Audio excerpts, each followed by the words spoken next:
Good morning, everyone. Welcome to the Holte cast for 7500 to Holte. I'm Jack Grimsey alongside Robert Lintott, as always. Actually, we don't post these live anymore, so it's actually not good morning. Whenever you watch it, though, have a good day. So, how's it going, Robert? It's going great. How about you, Jack? Great. I'm happy the football's going to be back this weekend. Got Aston Villa taking on Everton on Saturday, of course, but let's just look back at the international break first. Actually, a lot of villains in action, or a lot of villains called to international duty, not necessarily so many in action, which really maybe is a good thing. Yeah, absolutely. One of the people who got into action was Felipe Cinderos, and we saw what happened there. He gets a thigh injury, and he'll be out for a few weeks now.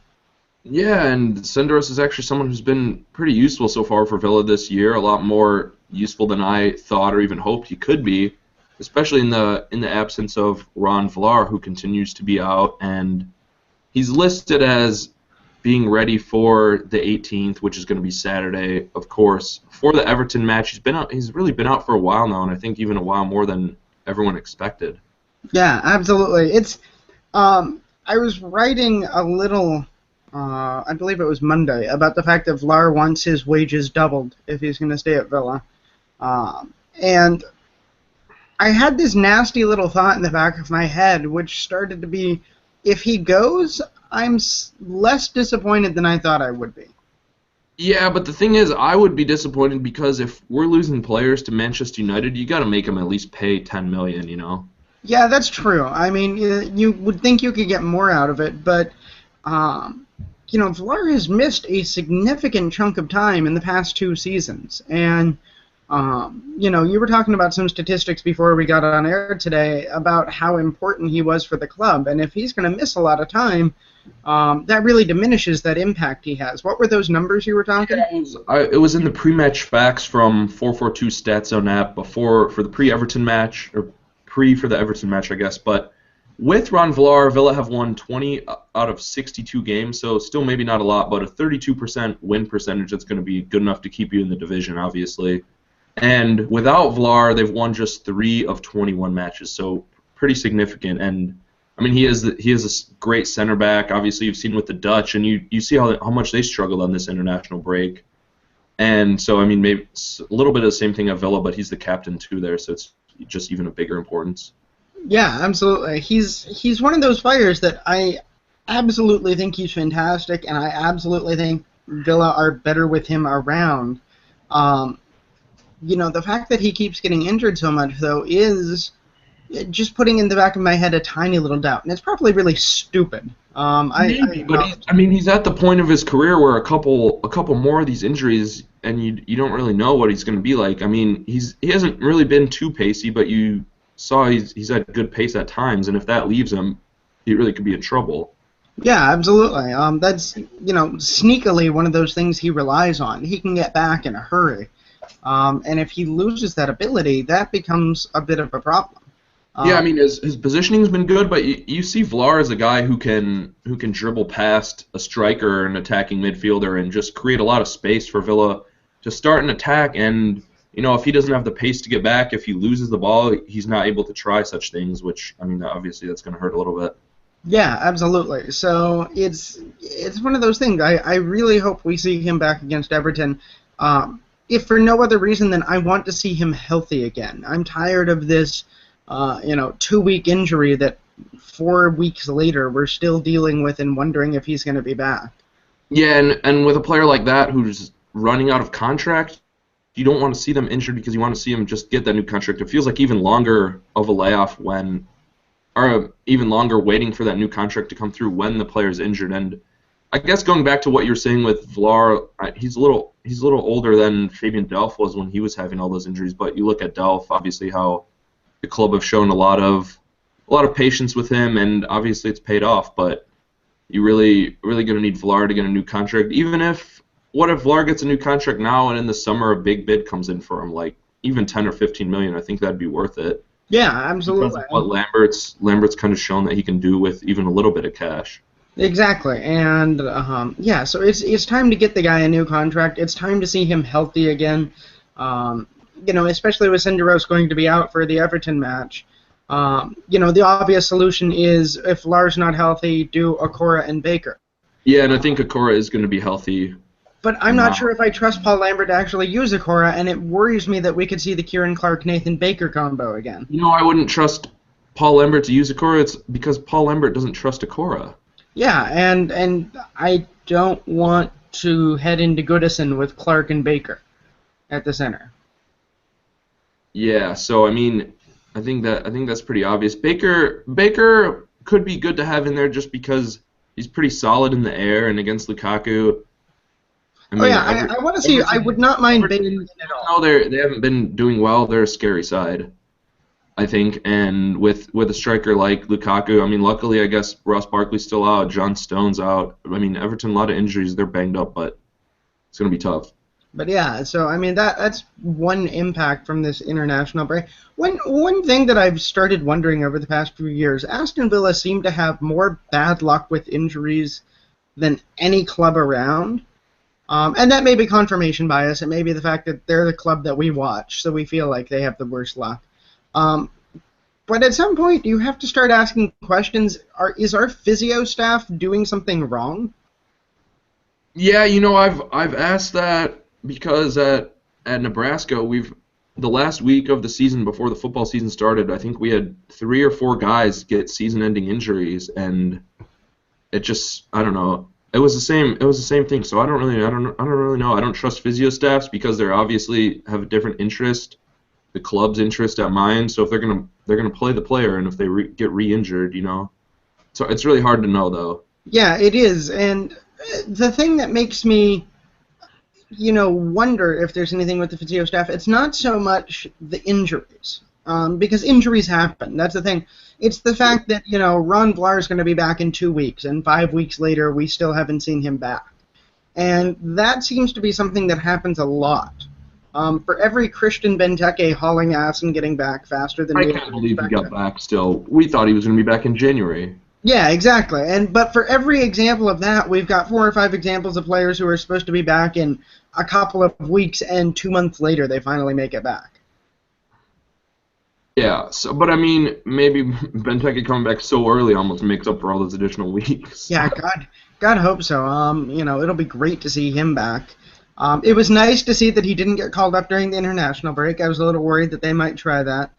They probably could have used him against Bosnia.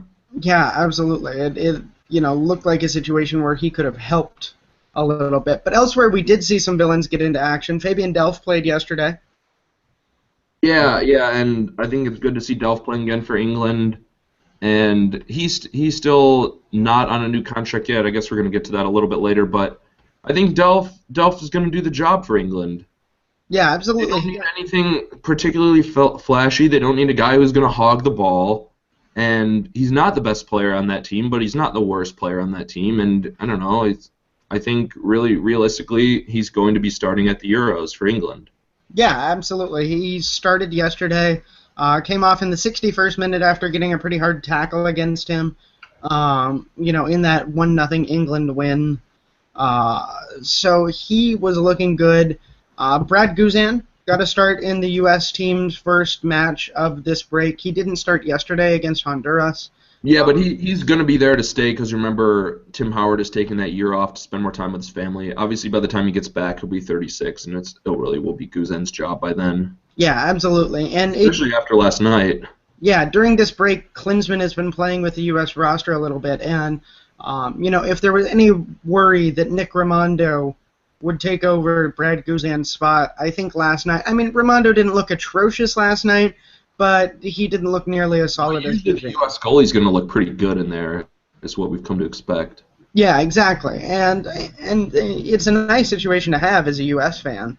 But I'm fairly confident that it will be Guzan for the next spate of years. I would expect Guzan in goal for the next World Cup, for instance. Yeah, definitely for the next World Cup. I think after that cycle, it's going to be tough. Maybe you'll see Guzan still for the Gold Cup or something, but remember Ramondo's 35. After the next World Cup, Guzan's going to be getting up there, and the U.S. just going to need to start looking for some younger keepers. And that's fine. They've got a pipeline. No doubt. Yeah, you look at maybe even through Villa, you had Brad Friedel too, and then Absolutely. It's No, no yeah, Guzan. Brad Friedel, Tim Howard, Brad Guzan. So it'll be someone else, and then it'll be another guy named Brad. Yeah, exactly. Over the past 3 decades, three of the most successful Premier League goalkeepers. Yeah. So it's a good spell for the U.S. and that's nice to see there. Alan Hutton played with Scotland. I didn't get to see that match. According to Graham Mackery, apparently a Hutton clearance led directly to Scotland giving up a goal. I'm pretty sure I've seen a carbon copy of it a couple years ago. Villa playing Arsenal, Darren Bent gets 2 goals, and Hutton clears it off the face of Walcott straight into the net. Exactly, and so I'm okay if Alan Hutton plays like crap for Scotland because I don't care about Scotland. The weird thing is he was playing well for Scotland, like at the time when he couldn't get. I mean, he got shipped off to Mallorca and whatever, but he was playing for Scotland then, and now obviously playing decently for Villa. And if he can only play well for club or country, not both, please let it be club at this point. Yeah, I think even Lambert as a Scot would agree. Speaking of managers with international teams, Roy Keane telling us that if Ireland go to lose 3 or 4 on the trot, he may have to leave Villa to go focus on his Irish duties. What do you think of that? I think that's fair. I think he had the Ireland job first. And I think maybe if what he's saying with if they did lose 3 or 4 on the bounce, maybe O'Neill's getting the boot and he's going to have to be the dude. Yeah. But then again, it's Ireland. Like, do they expect to not lose a couple games in a row like almost every other set of games? Exactly, and they've got a tough group. I mean, I think 3 would be tough because with these international breaks, you get the cycle and it's just 2 games in a row. Say you lose 1 on either end and then just lose the both. Yeah. But then again, they're probably going to draw. I'm not really too worried about it, and I don't think he is honestly either. No, I don't think so either. I think he would have brought it up if it was a legitimate thing. He would have said, okay, maybe I have to leave Villa, not if all this stuff happens. And he had his autobiography come out last week. Robert and I haven't got a chance to read it yet, but couple funny excerpts from it. There was an audio recording of Keane talking about when he broke Alfie Hyland's leg. Of course, that's really kind of the defining moment of his career, I think. Yeah, and Jack and I were talking before the podcast. We both agree, I think, right, that Roy Keane is a pretty detestable guy, right? Yeah, at least from a neutral point of view. Yeah, but since he's with Villa, I freaking love the guy. I've heard a lot of Villa fans complaining that the book, brought bad attention to Villa and whatnot. I don't care. It's like being a Chelsea fan. If it was bad stuff then, it's not like he's doing it again. Yeah, exactly. And it feels like being a Chelsea fan supporting Jose Mourinho. Or even a Liverpool fan supporting Suarez, but it's not like Roy Keane's a racist and a biter. He just broke this guy's leg once. Exactly, right? And that's because he said empirically, I know he's a jackass, but I love the fact that he's with Villa. I like what he's done with Villa. I love him calling out Jose Mourinho as being a disgrace. Yeah, I think he's just hilarious for that. Yeah, absolutely. He's sort of my hero lately. I'm a big fan of Roy Keane, so I'm really hoping Ireland keep up playing decently well, so that we don't see him go anywhere anytime soon. Yeah, just one last internationals. It's funny to see how many miles all the players had to travel for each squad. So the Birmingham Mail actually had a graphic, and it showed that Chelsea players traveled the most in the league. They flew almost 100,000 miles, just 96,000 miles during this international break. For Villa, just 22,000. So could be a big difference in fatigue. Yeah, absolutely. And I hope that pays off well. The Villa players didn't have to go all that far. It's not even necessarily that Villa have a fewer number of internationals or a number of worse internationals, I guess, because Hull had the 4th most in the league and West Brom 5th. So, and then you look at Man United, who obviously have a ton of internationals, and they only flew 50,000 miles. So yeah, exactly. It matters where they're playing, and a lot of those people that are just sort of Eurocentric didn't have to go very far. Yeah, but I guess going back to Ireland, maybe they'll be better if they would just call up Jack Grealish, you think? He certainly could help. Maybe they've been trying to. Maybe he's not willing to commit to the senior side. Yeah, exactly. He did get called up in this break for the U21 side, like we talked about, I believe it was last week, and he demurred and pulled out, and the speculation was he was going to sign a new contract, and lo and behold, he did sign a new contract. Signed 2 contracts, actually. Signed with Gareth Bale's agency, so you get these when he scores now. I hope that's the international symbol for that agency. What do they call it? There's something like... Bale patented it or trademarked or some kind of... Did he really? His official logo is the heart, and it says like GB3 in it, or I don't know. That's pretty fantastic. Number 11, maybe GB11 now. I don't know what number he is. 11 at Real. So Grealish has gone ahead and signed with them, and then within a day, signed with Aston Villa for a 4-year deal. Are you happy with that? Thrilled. I think everyone's thrilled. Yeah, I think you'd be crazy not to be thrilled with that. And it's not even that much, really. I think it's 20,000 per week, so just about £1 million a year.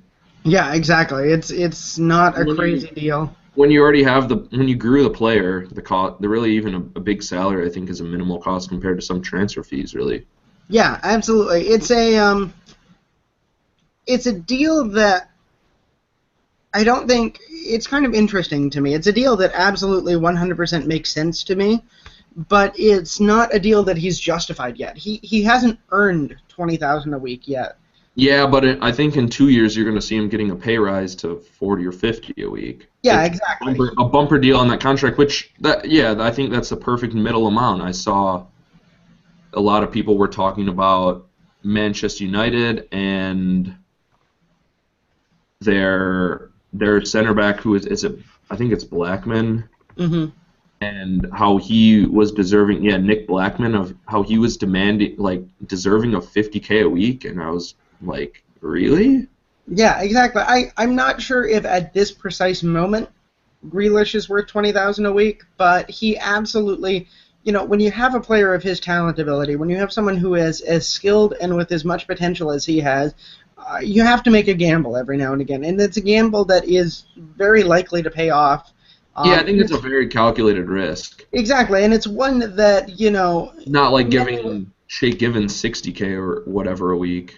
Yeah, it's calculated to help grow some loyalty, too. Look, we're willing to put a bet on you. We're willing to say you're great. So 4 years down the line, keep this in mind when we want to re-sign you. 2 years down the line when other clubs want to sign you, but you can still get a lot of money at Villa and still play every week at Villa, which is, I think that's important to him. We saw... Was it your article? You had mentioned that there was some interest from Manchester City and Chelsea, but I think Grealish is from Birmingham, and I think he knows he's going to play at Villa, and he could be a star at Villa. And a lot of stuff I've seen, like with Raheem Sterling at Liverpool too, they've been saying that he's been attracting interest from Real Madrid, but if he stays at Liverpool his whole career, he can be a star, and that's because he's from there, and he knows he's going to play at Liverpool. He's not going to play in front of Ronaldo or Bale. Yeah, exactly. It's would be crazy for him to be at one of those places. He's right now. Yeah, exactly. And he's got a ton of potential right now, and I think he very quickly could become a starter. I think we could see that within the next year. I think by the end of the season, I mean, obviously hoping he stays healthy, obviously hope everyone else in Villa stays healthy, but he could push out Richardson on that left side, or I don't know, and Zogby on that right side even. Yeah, absolutely. I think at this point he is an injury or two away from starting. Yeah. Which is incredible. He's 19 years old. Willingness to play him and willingness to give him 30 minutes now and again. Obviously, you can't just throw him out there every game. He's gonna get burned out. Exactly, and I mean it's incredible that he's even on the fringes of a Premier League squad, given that he's 19 years old. Yeah, and was playing League Two football last year. Yeah, exactly. I've seen him loaned. I think Lambert could have loaned him to a championship side, and he could have started every game in the championship, or just about every game. They have too many games for everyone to start every game, obviously, but. Lambert could have done that, and it might have helped Grealish. It would not have been the best thing for the team, because at this point, when Grealish comes on as a sub, it's not as a let's get this kid some experience. It's legitimately, when he comes on, he helps Aston Villa. Exactly, yeah. But I think in a lot of situations, maybe it's good that Villa are bad then, so he can do that. But even maybe 3 years ago, I think he gets loaned. Yeah, absolutely. And it's one of those things, if he can't, the kind of player you send out on loan is the kind of player who has a lot of potential and can't really make an impact in the squad right now. Yeah. At this point, it would be stupid to send him out because he is legitimately an impact player for Villa. Yeah. So, yeah, good 4-year contract for him. We'll be seeing him in a Villa shirt for a while. I know a while ago I was talking with Andrew on Twitter, and we were just saying how Villa needed to get rid of Bacuna so Grealish could have the 7 shirt. I know a lot of people are saying the only reason I haven't bought a Grealish shirt is because he's number 40, but I think soon enough he'll get a proper squad number probably next season, and I mean I guess you have to wait till then to buy it, but I don't know. Another Villa player that we've been hoping for the contract is Fabian Delph, and it really looks like that's going to come through soon. Yeah, absolutely. He just got offered a new 4-year deal today. According to the Mail, and it's about time he get that offer. He has been Villa's best player for a year and a half now. Yeah. So did they mention what the I guess how much it was per week? I didn't see the terms on that one. I can look. I imagine it'd be probably about 60.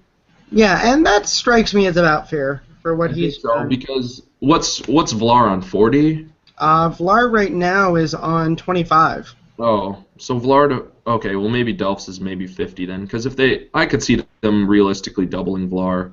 Mm-hmm. Yeah. Getting back to that, I think Vlar's will probably be 3 years. Mm-hmm. Yeah, they've offered him a 4-year deal. Let me see if the Mail or the Mirror rather, gives us any of the terms. Yeah, and I think with Delph you're gonna. I mean, obviously, you're going to want that for 4 years and 50,000. That's perfectly fine too. I mean, what's going on at the end of the year? Darren Bent's going to be gone, or does he have another year? I think he will be gone finally. God bless him, but boy, has that contract been a millstone. Yeah, after the first 6 months that season, after he came in January, he's kind of a luxury player and. Obviously, one that Villa weren't able to sell off even to QPR or something. Do you think he could get moved in January, or would it rather be someone trying to sign him on the end of that contract? Could Bent get moved or Delph? Bent, not Delph. I mean, he could, but who's going to pick him up at this point? A championship squad? No, I was thinking someone who's really hurting for points at the bottom of the league. Except I think after what he did last year at Fulham and what he has done this year or failed to do this year, at Villa, I don't think he has any value. He came within about 2 feet of scoring 2 goals. Okay, but he didn't though, and that's what people are going to see. Yeah. At the end of the day, I guess he came as close as us to scoring for Villa. So yeah, exactly. He's he has as many goals this season in a Villa jersey as the vast majority of the universe does. Yeah. So I mean, obviously, been pretty bad. I guess for Villa, especially in terms of money, but I mean with Kozak out, still I think it's okay to. I mean, someone's got to sit on the bench technically. Yeah, it's true. I mean, we had the sickness game in which there were no strikers left on that bench, and that's a dicey position to be in. But with Christian Benteke back, it's not as big of a worry now. No, and it's not. Thankfully, that Benteke will be back, probably for full fitness for this Everton game. Like you said, he sat out that international break for Belgium, which is really what we all wanted to see, and probably what Belgium wanted to see as well from their perspective. They're going to want him in the long run, so perfectly fine. But moving forward, Villa going to need him for Everton, even though it's kind of not the normal situation, I guess you'd see in the table with Villa in 10th, Everton way down in 17th. Yeah, that's not something I expected in the slightest. Roberto Martinez has a better squad than what you see, and it's not even really a false showing either. They've gotten, a negative 3 goal differential. They have 6 points. They have a -3 goal difference, but that's because when they got nuked by Chelsea 6-3. Yeah, absolutely. They've given up 16 goals though. Yeah, they've had a very leaky defense. Yeah, and even with Villa in the past 3 matches, Villa gave up 8 goals, and that brought their entire season total to 9. Yeah, and Everton's just about at that pace. They've played 7 and yeah, given up to 16. So, but Villa in 10th played the 7 -5 on the goal difference, but still 10 points. And really, I think even a point this weekend would be good. Yeah. Going on the road, obviously. Series history, I guess. Everton only lost 1 of the last 11 against Villa, 3 wins, 7 draws between the two sides, though. So, like we've seen with a couple years ago, Villa were challenging for that 6th spot in the Premier League, really where Everton are about. So, I guess you kind of expect it to be pretty even. 5 of the last 7 have ended in a draw, and 3 of those draws have been 2-2. So, may see some goals this weekend. Yeah, absolutely. And I think this is a real chance for Villa to go in there and get something out of it. I mean, they've hardly at Goodison Park this year they lost 3-2 to Crystal Palace. Yeah, and no, I think Lambert's going to go for it because he knows that. Yeah, they lost 3-2 to Crystal Palace. They lost 3-0 at Swansea earlier this year. It's not like they've had a ridiculously difficult schedule. No. I think a lot of it is the fact that they're having trouble adjusting to European play. I think they spent a lot of money on Lukaku and didn't have a lot of money to fix the rest of the squad. They had a really good season last year, but since Lukaku was on loan, they were able to use those funds and bring in like MacArthur and other players that obviously and now John Stones is out, so it's gonna be another hurt for them defensively. But I think they really need to bring in a good center back next year probably. Oh yeah, they absolutely have. A lot of people talk about Everton pushing for the top 4, and frankly, that's not going to happen. No, they've buried themselves in enough of a hole right now. Although you have to imagine that if there is someone at this very moment doing an Everton podcast, they're saying almost exactly the same things about us. Oh well, yeah, but you probably should be able to. I mean, Villa were getting free transfers this summer, not spending $20 million on a striker. Exactly. So, they're probably saying the same things about us, saying that, okay, here's our chance to sort of turn the season around. Oh, no, and I think they very well may, and I think come end of the season they're going to be looking for that 6th spot or so. But, yeah, they're going to have to start doing it sooner rather than later. Exactly. I think the Europa League's been a burden.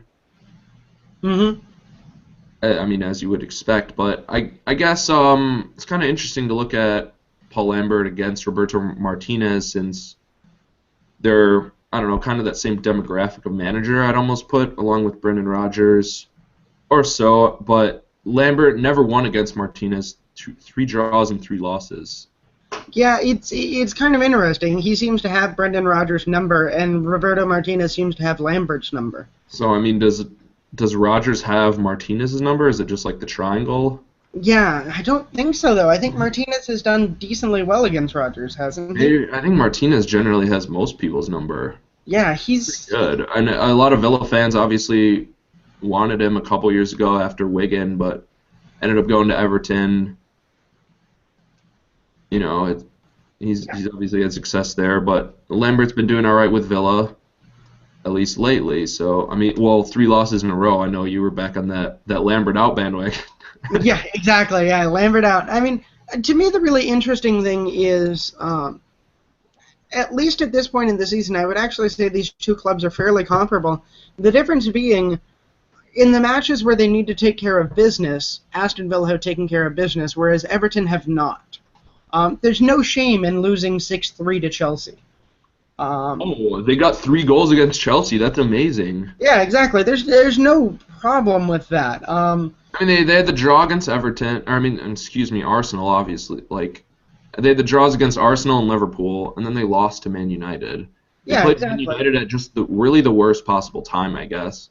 Yeah, and I guess that's the problem with Everton this year is, you draw Arsenal, that's cool, right? Just like for Villa, losing to Arsenal, Chelsea, Manchester City, those are all acceptable things. Those are what we expect. Everyone's going to predict Arsenal to finish above Everton and Liverpool as well, so... Yeah, that's fine. It's the losing to Crystal Palace, losing to Swansea.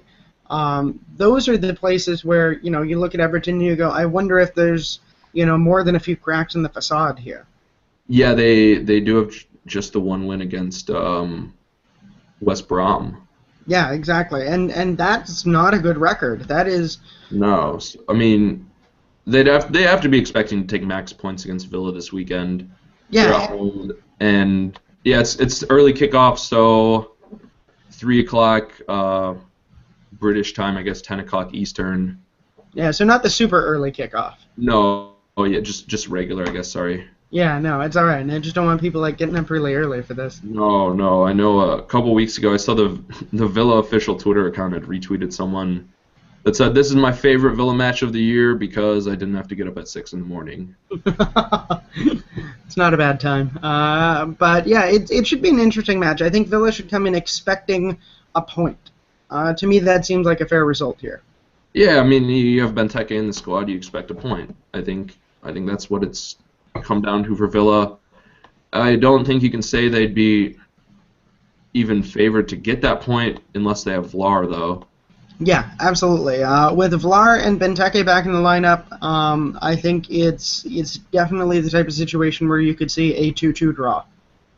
Yeah, that wouldn't surprise me at all. I think we will see Everton leak some goals. I think Villa will continue their trend of shipping some goals just because obviously their beginning of the season record was ridiculous and not conceding. However, if you're looking at the stats, actually, yeah, just looking at my Twitter, see footy accumulators, Everton versus Villa tends to have a few goals, question mark. Like, yeah, I think the fixture's always going to have some goals. But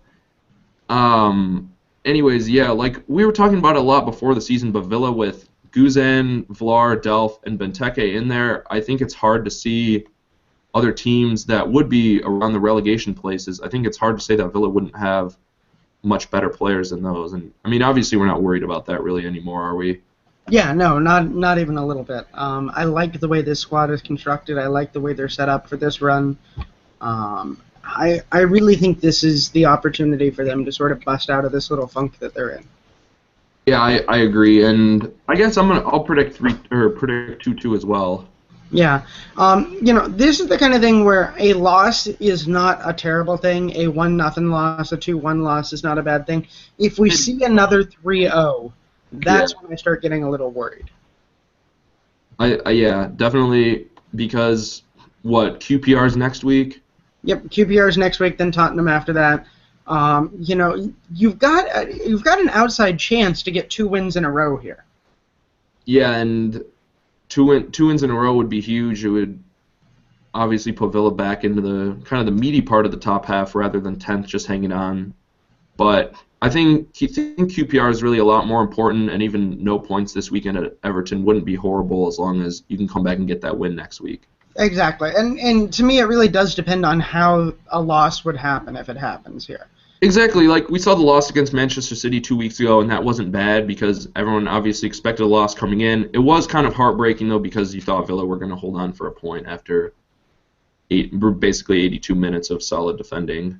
Yeah, absolutely. I mean, it looked like they had that chance, but a loss to Manchester City, whatever. A loss to Everton is not a big deal. If it's a big loss, though, that's where we actually should start worrying.